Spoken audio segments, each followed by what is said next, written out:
Good evening, friends, and welcome to Sleepy Time Tales, a podcast aimed at helping you to get a good night's sleep.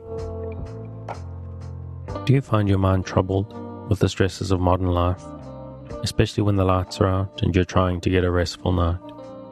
Does your spinning mind keep you awake? Follow my voice down the path towards a good night's rest. Listen to me tell a story that will keep your mind from wandering to your daytime problems, the ones you can't solve right now, and will be easier to solve while rested. Listen to my voice and allow yourself to drift, following the twists and turns of the story, but slowly letting go and drifting into sleep. Let my voice wash over you at a comfortable volume and allow yourself to be distracted from the stresses and worries that play on your mind. Whether you need help falling asleep or going back to sleep in the middle of the night, you can trust me to keep you company and help you to wake up tomorrow in a rested state. You may need to try out Sleepy Time Tales for a few nights to get used to the slightly strange idea, but I believe it will be worth your while. I'm here to work with you, to create a safe space, a cocoon in which you can curl up and allow nature to take its course. So settle down, relax, and allow yourself to get lost in my telling of tonight's story. But before we get on with tonight's story, I'd like to ask for a couple of minutes of your time. If you're finding the podcast useful, if Sleepy Time Tales helps you to get a restful night, and you would like to keep it going to thousands of insomniacs just like you, and you have the means to help me keep it going, please consider supporting on the Patreon at patreon.com/sleepytimetales. This is monthly support that helps me keep the lights on and gets you bonuses based on your contribution level, starting from as little as $2 a month.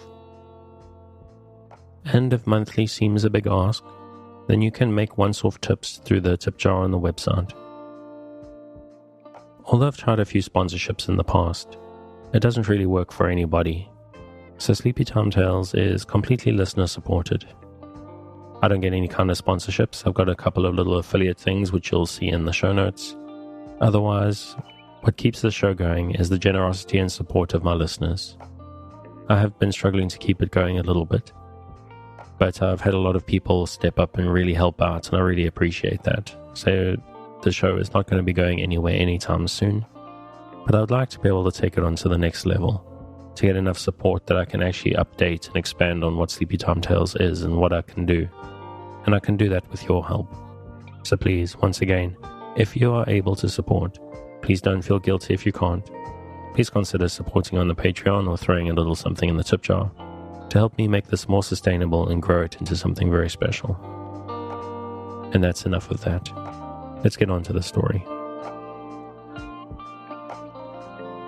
After a bit of a long break, and I'm actually not sure why, we return to our mutual friend, Charles Dickens. A little winding through some muddy alleys that might have been deposited by the last ill-savoured tide brought them to the wicket gate and bright lamp of a police station, where they found the night inspector with a pen and ink and ruler, posting up his books in a whitewashed office, as studiously as if he were in a monastery on top of a mountain, and no howling fury of a drunken woman were banging herself against a cell door in the backyard at his elbow. With the same air of a recluse much given to study, he desisted from his books to bestow a distrustful nod of recognition upon Gaffer, plainly importing, we know all about you, and you'll overdo it someday," and to inform Mr. Mortimer Lightwood and friends that he would attend them immediately. Then he finished ruling the work he had in hand. It might have been illuminating a missal, he was so calm, in a very neat and methodical manner, showing not the slightest consciousness of the woman who was banging herself with increased violence and shrieking most terrifically for some other woman's liver. "A bullseye," said the night inspector, taking up his keys, which a differential satellite produced. "Now, gentlemen, With one of his keys, he opened a cool grot at the end of the yard, and they all went in. They quickly came out again, no one speaking but Eugene, who remarked to Mortimer in a whisper, "Not much worse than Lady Dickens." So, back to the whitewashed library of the monastery, with that liver still in shrieking requisition, as it had been loudly, while they looked at the silent sight they came to see. And there, through the merits of the case as summed up by the abbot. No clue to how the body came into the river. Very often was no clue. Too late to know for certain whether injuries received before or after death. One excellent surgical opinion said before, another excellent surgical opinion said after. Steward of ship in which gentleman came home passenger had been round to view, and could swear to identity. Likewise could swear to clothes. And then you see you had the papers too. How was it he had totally disappeared on leaving ship till found in river? Well, probably had been upon some little game. Probably thought it a harmless game. Wasn't up to things and turned out a fatal game. Inquest tomorrow and no doubt open verdict. It appears to have knocked your friend over. Knocked him completely off his legs, Mr. Inspector remarked, when he had finished his summing up. It has given him a bad turn, to be sure. This was said in a very low voice, and with a searching look, not the first he had cast, at the stranger. Mr. Lightwood explained that it was no friend of his. Indeed, said Mr. Inspector, with an attentive ear. Where did you pick him up? Mr. Lightwood explained further. Mr. Inspector had delivered his summing up, and had added these words with his elbows leaning on his desk, and the fingers and thumb of his right hand, fitting themselves to the fingers and thumb of his left. Mr. Inspector moved nothing but his eyes, as he now added, raising his voice. Turned you faint, sir? Seems you're not accustomed to this kind of work. The stranger, who was leaning against the chimney-piece with drooping head, looked around and answered, No, it's a horrible sight. You expected to identify, I'm told, sir. Yes. Have you identified? No, it's a horrible sight. Oh, a horrible, horrible sight. Who did you think it might have been? Asked Mr. Inspector. Give us a description, sir. Perhaps we can help you. No, no, said the stranger. It would be quite useless. Good night. Mr. Inspector had not moved, and had given no order. But the satellite slipped his back against the wicket, and laid his arm along the top of it, and with his right hand turned the bull's-eye he had taken from his chief, in quite a casual manner, towards the stranger. You missed a friend, you know, or you missed a foe, you know, or you wouldn't have come here, you know. Well then, ain't it reasonable to ask, who was it? Thus, Mr. Inspector. You must excuse my telling you. No class of man can understand better than you that families may not choose to publish their disagreements and misfortunes, except on the last necessity. I do not dispute that you discharge your duty in asking me the question. You will not dispute my right to withhold the answer. Good night.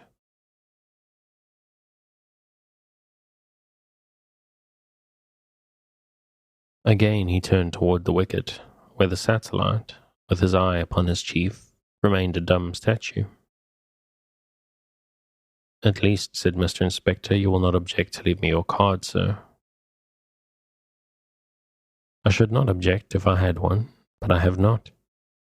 He reddened and was much confused as he gave the answer.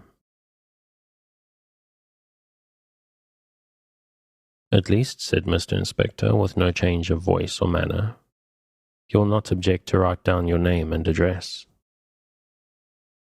"Not at all." Mr. Inspector dipped a pen in his inkstand and deftly laid it on a piece of paper close beside him, then resumed his former attitude. The stranger stepped up to the desk and wrote in a rather tremulous hand. Mr. Inspector taking sidelong note of every hair of his head when it was bent down for the purpose. Mr. Julius Handford, Exchequer Coffee House, Palace Yard, Westminster. Staying there, I presume, sir? Staying there. Consequently, from the country? Yes, from the country. Good night, sir. The satellite removed his arm and opened the wicket, and Mr. Julius Handford went out. "Reserve," said Mr. Inspector. "Take care of this piece of paper. Keep him in view without giving offence. Ascertain that he is staying there, and find out anything you can about him." The satellite was gone, and Mr. Inspector, becoming once again the quiet abbot of that monastery, dipped his pen in his ink and resumed his books. The two friends who had watched him, more amused by the professional manner than suspicious of Mr. Julius Handford, inquired before taking their departure too whether he believed there was anything that looked really bad here. The abbot replied with reticence, "Couldn't say. If a murder, anybody might have done it. Burglary or pocket-picking wanted apprenticeship. Not so murder. We were all of us up to that. Had seen scores of people come to identify and never saw one person struck in that particular way. Might, however, have been stomach and not mind. If so, rum stomach. But to be sure there was rum everything's. There being nothing more to be done until the inquest was held next day, the friends went away together, and Gaffer Hexam and his son went to their separate way. But, arriving at the last corner, Gaffer bade his boy go home, while he turned into a red-curtained tavern that stood dropsily bulging over the causeway, for half a pint. The boy lifted the latch he had lifted before, and found his sister again, seated before the fire at her work, who raised her head upon his coming in and asking, "Where'd you go, Liz?" "I went out in the dark." There was no necessity for that. It was all right enough. One of the gentlemen, the one who didn't speak while I was there, looked hard at me, and I was afraid he might know what my face meant. But there, don't mind me, Charlie. I was all in a tremble of another sort when you owed to father that you could write a little. But I made believe I wrote so badly, as that it was odds if anyone could read it. And when I wrote slowest and smeared, but with my finger most, father was best pleased, as he stood looking over me. The girl put aside her work, and drawing her seat close to his seat by the fire, laid her arm gently on his shoulder. "You'll make the most of your time, Charlie, won't you?" "Won't I? Come, I like that, don't I?" "Yes, Charlie, yes. You work hard at your learning, I know. And I work a little, Charlie, and plan and contrive a little. Wake out of my sleep contriving sometimes. How to get together a shilling now and a shilling then, that shall make father believe you are beginning to earn a stray living along shore. You are father's favourite and can make him believe anything." "I wish I could, Charlie. For if I could make him believe that learning was a good thing, and that we might lead better lives, I should be most contented to die." "Don't talk stuff about dying, Liz." She placed her hands in one another on his shoulder, and laying her rich brown cheek against him as she looked down at the fire, went on thoughtfully. Of an evening, Charlie, when you're at the school and father's at the Six Jolly Fellowship Porters, the boy struck in, with a backward nod of his head towards the public house. Yes. Then as I sit a-looking at the fire, I seem to see in the burning coal, like where that glow is now. That's gas, that is, said the boy, coming out of a bit of a forest that's been under the mud that was under the water in the days of Noah's Ark. Look here. Can I take the poker so and give it a dig? Don't disturb it, Charlie, or it'll be all in a blaze. It's that dull glow near it, coming and going, that I mean. When I look at it of an evening, it comes like a pictures to me, Charlie. Show us a picture, said the boy. Tell us where to look. It wants my eyes, Charlie. Cut away then, and tell us what your eyes make of it. Why, there are you and me, Charlie, when you were quite a baby that never knew a mother. Don't go saying I never knew a mother, interposed the boy, for I knew a little sister that was sister and mother both. The girl laughed delightedly, and her eyes filled with pleasant tears, as he put both his arms around her waist and so held her. There are you and me, Charlie, when father was away at work and locked us out, for fear we should set ourselves afire or fall out of the window, sitting on the doorsill, sitting on other doorsteps, sitting on the bank of the river, wandering about to get through the time. You are rather heavy to carry, Charlie, and I am often obliged to rest. Sometimes we are sleepy and fall asleep together in a corner.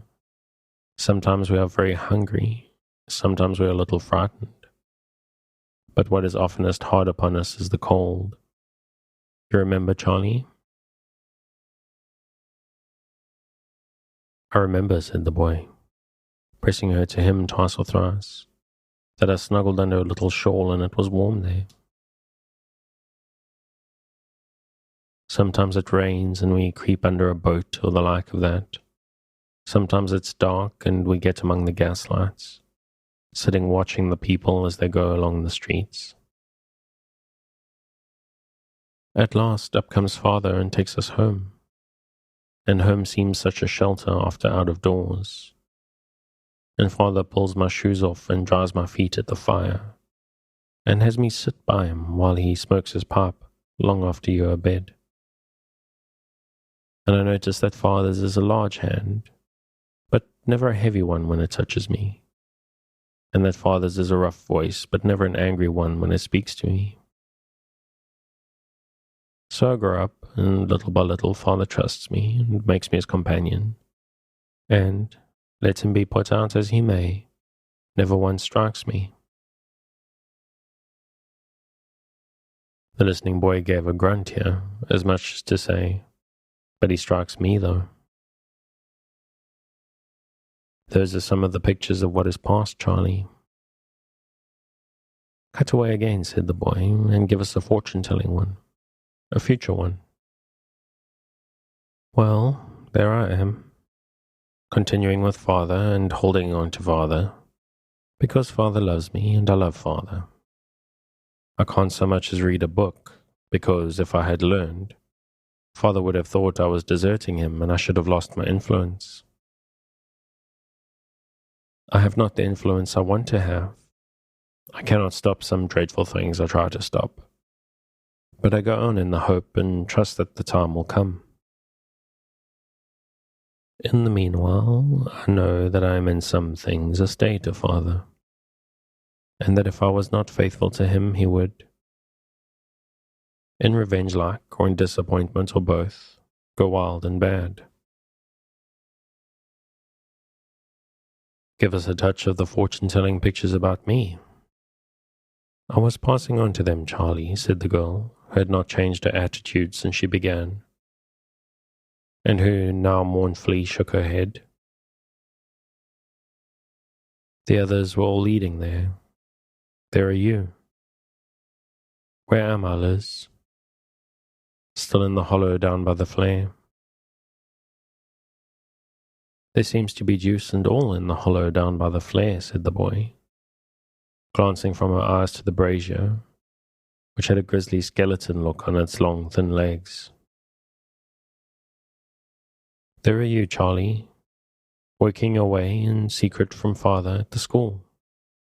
And you get prizes, and you go on better and better, and you come to be a... What was it you called it when you told me about that? Ha! Fortune-telling not know the name, cried the boy, seeming relieved by this default on the part of the hollow down by the flare. Pupil teacher. You come to be a pupil teacher, and you still go on better and better, and you rise to be a master full of learning and respect.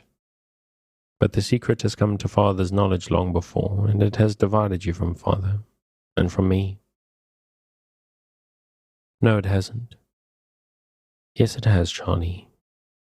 I see as plain can be, that your way is not ours, and that even if father could be got to forgive your taking it, which he never could be, that way of yours would be darkened by our way.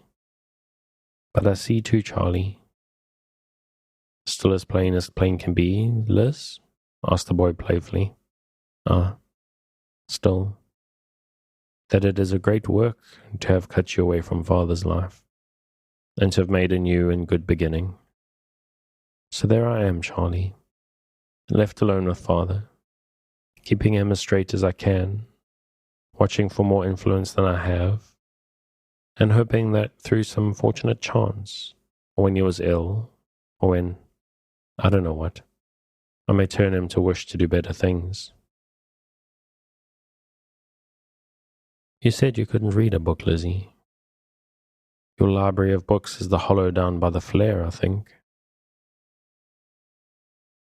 I should be very glad to be able to read real books. I feel my want of learning very much, Charlie.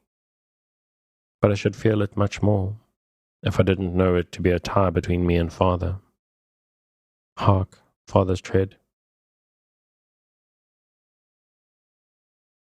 It being now past midnight, the bird of prey went straight to roost. At midday following, here reappeared the 6 jolly fellowship porters, in the character, not new to him, of a witness before a coroner's jury. Mr. Mortimer Lightwood, besides sustaining the character of one of the witnesses, doubled the part with that of the eminent solicitor who watched the proceedings on behalf of the representatives of the deceased, as was duly recorded in the newspapers. Mr. Inspector watched the proceedings too, and kept his watching closely to himself. Mr. Julius Handford, having given his right address, and being reported in solvent circumstances as to his bill, though nothing more was known of him at his hotel, except that his way of life was very retired, had no summons to appear, and was merely present in the shades of Mr. Inspector's mind. The case was made interesting to the public by Mr. Mortimer Lightwood's evidence touching the circumstances under which the deceased, Mr. John Harmon, had returned to England. Exclusive private proprietorship in which circumstance was set up at dinner tables for several days by Veneering, Twemlow, Podsnap, and all the Buffers, who all related them irreconcilably with one another and contradicted themselves. It was also made interesting by the testimony of Job Potterson, the ship's steward, and one Mr. Jacob Gibble, a fellow passenger, that the deceased Mr. John Harmon did bring over in a hand valise, with which he did disembark, the son realized by the forced sale of his little landed property, and that the sum exceeded, in ready money, £700. It was further made interesting by the remarkable experiences of Jesse Hexam in having rescued from the Thames so many dead bodies, and for whose behoof a rapturous admirer subscribing himself a friend to burial, perhaps an undertaker, sent 18 postage stamps and 5 now sirs to the editor of the Times. Upon the evidence adduced before them, the jury found that the body of Mr. John Harmon had been discovered floating in the Thames in an advanced state of decay and much injured, and that the said Mr. John Harmon had come by his death under highly suspicious circumstances, though by whose act or in what precise manner there was no evidence before this jury to show. And they appended to their verdict a recommendation to the Home Office, which Mr. Inspector appeared to think highly sensible, to offer a reward for the solution of the mystery. Within 48 hours, a reward of £100 was proclaimed, together with a free pardon to any person or persons, not the actual perpetrator or perpetrators, and so forth in the due form. This proclamation rendered Mr. Inspector additionally studious, and caused him to stand meditating on river stairs and causeways, and go lurking about in boats, putting this and that together. But according to the success with which you put this and that together, you get a woman and a fish apart, or a mermaid in combination. And Mr. Inspector could turn out nothing better than a mermaid, which no judge and jury would believe in.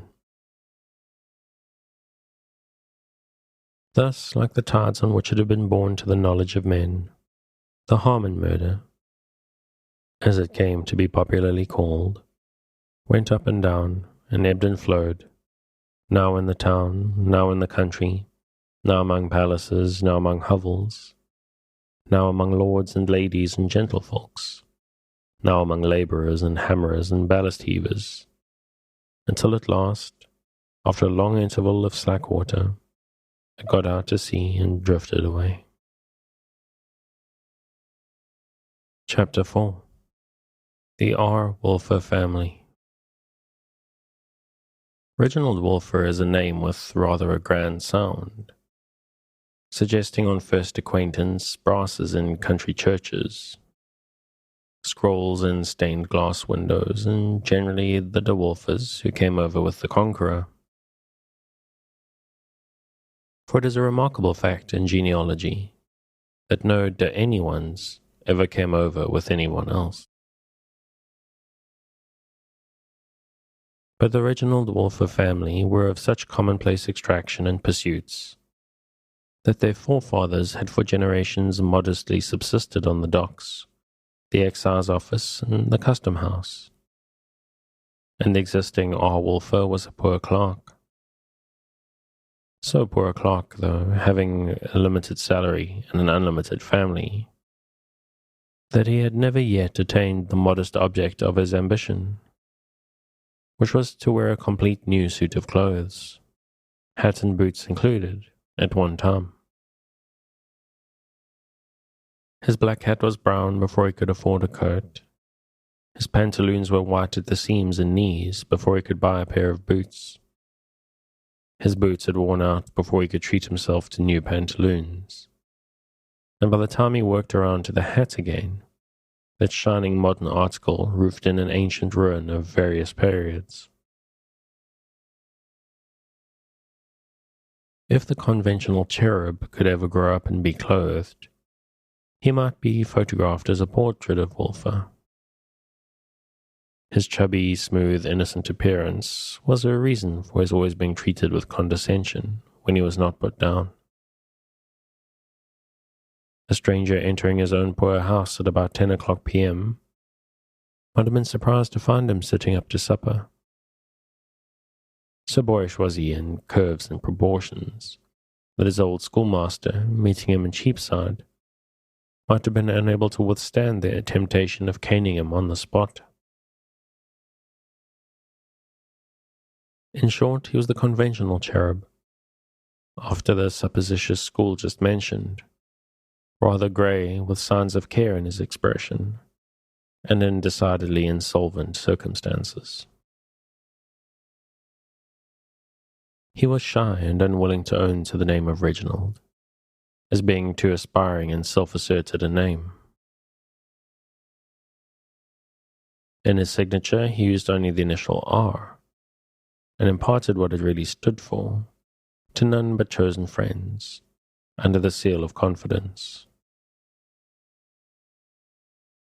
Out of this, the facetious habit had arisen in the neighbourhood surrounding Mincing Lane, of making Christian names for him, of adjectives and participles beginning with R.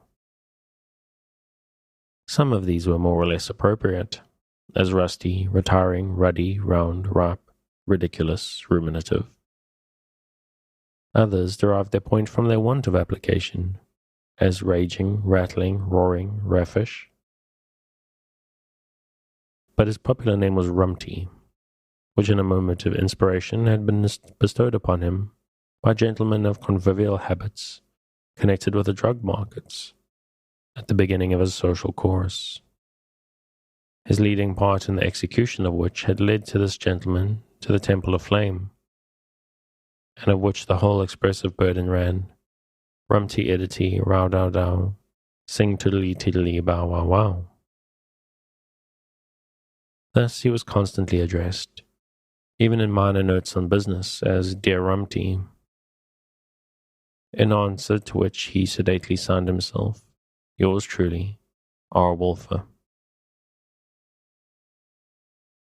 He was clerk in the drug house of Chicksey, Veneering and Stobbles.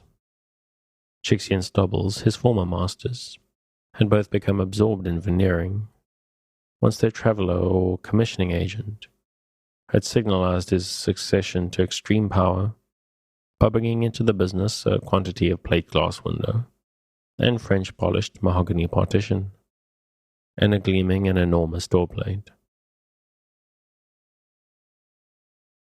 R. Wolfer locked up his desk one evening, and putting his bunch of keys in his pocket, much as if it were his peg-top, made for home.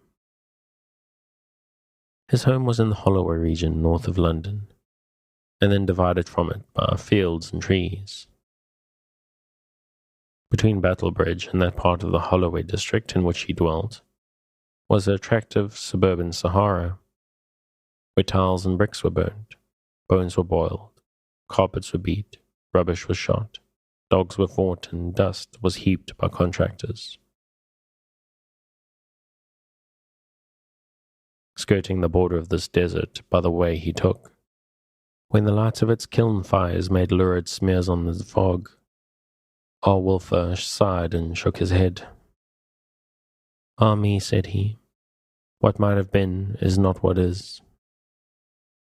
With which commentary on human life, indicating an experience of it not exclusively his own, he made the best of his way to the end of his journey.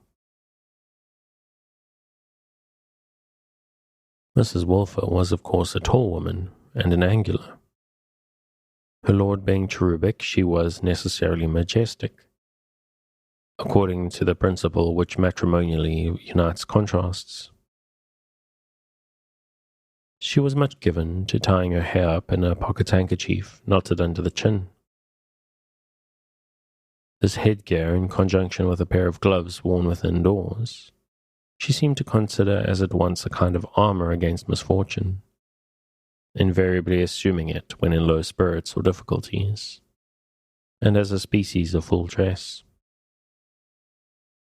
It was therefore with some sinking of the spirit that her husband beheld her thus heroically attired, putting down her candle in the little hall, and coming down the doorsteps through that little front court to open the gate for him.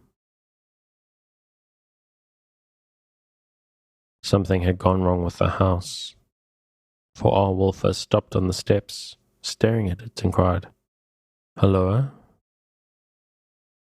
"Yes," said Mrs. Wolfer. "The man came himself with a pair of pincers and took it off and took it away.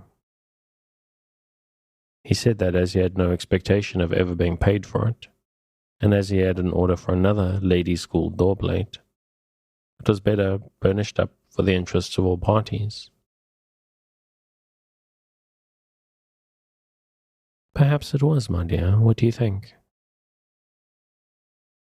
You are master here, R.W., returned his wife. It is as you think, not as I do. Perhaps it might have been better if the man had taken the door too. My dear, we couldn't have done without the door. Couldn't we? Why, my dear, could we?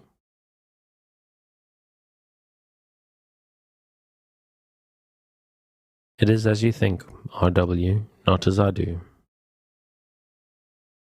With those submissive words, the dutiful wife preceded him down a few stairs to a little basement front room, half kitchen, half parlour, where a girl of about 19, with an exceedingly pretty face and figure, but with an impatient and petulant expression both in her face and in her shoulders, which in her sex and at her age are very expressive of discontent, sat playing draughts with a younger girl, who was the youngest of the house of Wolfer.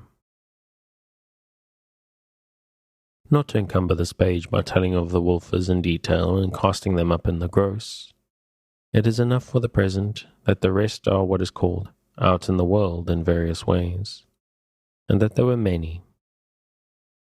So many that when one of his dutiful children called in to see him, R. Wolfer generally seemed to say to himself, after a little mental arithmetic, "Oh, here's another of 'em," before adding aloud, "How do do, John, or Susan," as the case may be. And with that little nugget of learning about the family, I think I'm going to call it a night. Thank you very much. As always, if you'd like to pick up where we're leaving off, you can find the original on Project Gutenberg at the link in the show notes. Thanks for joining me on this episode of Sleepy Time Tales, the podcast designed around a bedtime story to help you to get a restful night. New episodes will be released every Sunday night to give you something fresh to help you rest in a new week. But make sure to follow or subscribe in whatever service you use so that you get your new episode whenever they come out. Good night and sweet dreams.